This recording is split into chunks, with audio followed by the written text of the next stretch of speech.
Hello. আজকে এই লেসনটিতে আমি আপনাদের দেখাবো যে কিভাবে একটি পিডিএফ ড্রয়িং ফাইলকে খুব সহজেই অটোক্যাডে কনভার্ট করা যায়। So let's see. প্রথমে আমি অটোক্যাড পিডিএফ ফাইলটা দেখে নিচ্ছি। এটা হচ্ছে পিডিএফ ড্রয়িং ফাইল।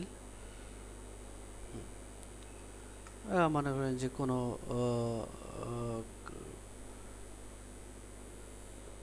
ক্লায়েন্ট পাঠালো যে পিডিএফ ড্রয়িংটাকে ক্যাডে এডিট করতে হবে, কিন্তু এটা আবার পুরোপুরি পুনরায় করার প্রয়োজন নেই, জাস্ট কনভার্ট করলেই হয়ে যাবে। তা আমি এই ফাইলটা ক্লোজ করলাম আর আমি যাব অটোক্যাডে।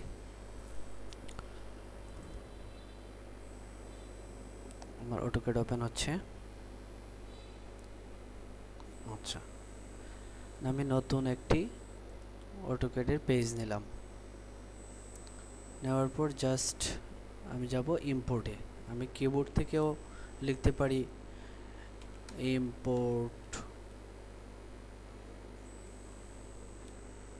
পিডিএফ, ইম্পোর্ট লিখতে পারি, অথবা আমি ইনসার্ট থেকে পিডিএফ ইম্পোর্ট,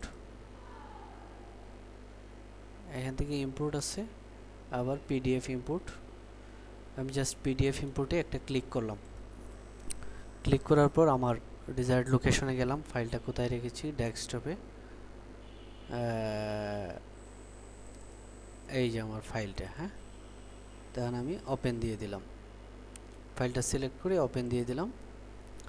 দেওয়ার পর আমাকে যা করতে হবে, এখানে এগুলো বাই ডিফল্ট থাকবে: vector geometry, solid fills, true type text, raster image, use PDF layers, মানে পিডিএফের যে লেয়ারগুলো ছিল লেয়ারগুলো চলে আসবে।